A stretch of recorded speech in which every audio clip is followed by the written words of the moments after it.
Agora nós vamos falar do estímulo sensorial. Como fazer a estimulação sensorial em casa, com o seu bebê, com a sua criança, né? Com coisas que a gente tem em casa mesmo do nosso dia a dia. Então, o que a gente pode usar? A gente pode usar bucha, a gente pode usar escovinhas de diversas texturas, buchas diferentes, tá? Esses paninhos de limpar, né, que a gente compra para limpar, ter um específico para fazer a estimulação na criança. Não usa o mesmo que você usa para limpar, porque vai ter pozinho acumulado. Mas compra um separadinho, né, adquire se não tem em casa, quando puder, ter isso separado para fazer as estimulações com a criança, tá? A gente tem aqueles massageador que a gente compra, né, que várias pessoas têm em casa, então massageadores de diversas maneiras, tá? A gente tem também escovinha de dente, né, uma escovinha de dente macia, de cerda macia, aquela escovinha que a gente usa para pentear o cabelo do neném quando é recém-nascido, dá para usar também, tá?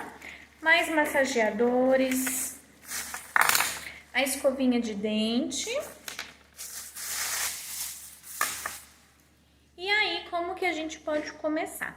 O estímulo sensorial, para algumas crianças, ele vai ser intenso demais e para outras crianças ele vai ser fraco demais, porque cada pessoa interpreta, recebe o estímulo de maneira diferente. Então, se você percebe que a sua criança é uma criança que é mais aversiva ao contato, ao pele a pele, ao toque, é uma criança que se irrita ou se assusta toda vez que alguém toca nela ou quando vai tomar banho, você precisa começar mais devagar.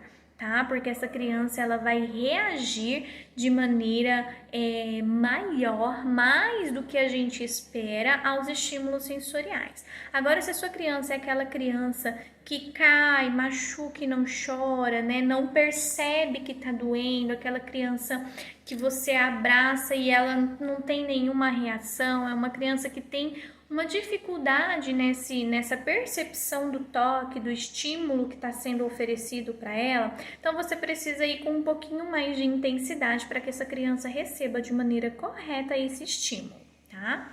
Então, como é que a gente pode começar? E a gente tem as mãos, tá, gente? Que a gente pode usar também para fazer toda essa estimulação.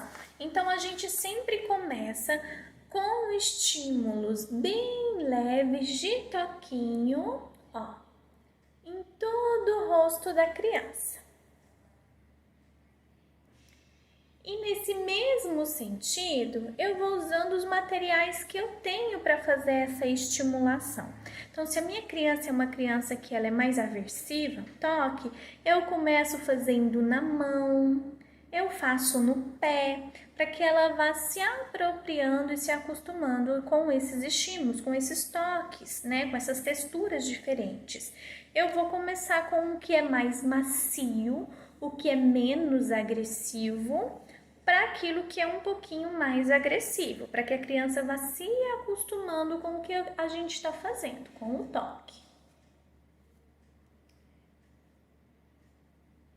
Quantas repetições forem necessárias, quanto a sua criança aceitar. Tem crianças que vão aceitar 1, 2, tem crianças que vão aceitar 20 repetições. Então, de acordo com o tempo que você tem em casa para fazer os estímulos e de acordo com aquilo que a criança tem aceitado.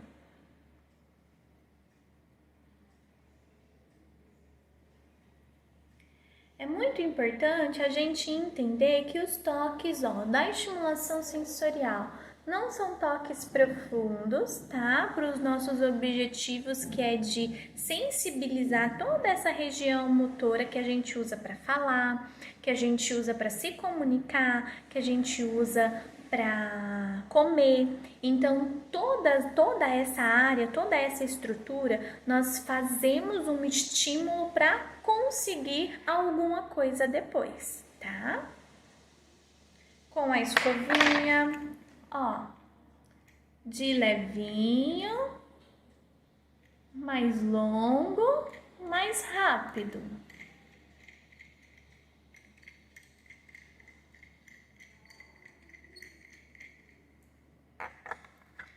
buchinha. Cuidado com as buchas mais ásperas, porque se for a primeira vez, pode assustar. Vai com cuidado para não arranhar a criança. Teste em você primeiro para ver se vai dar certo, tá?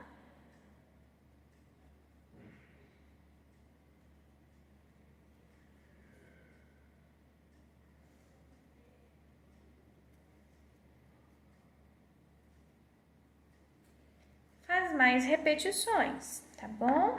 E do mesmo jeito a gente usa com os outros estímulos. Faz na mãozinha.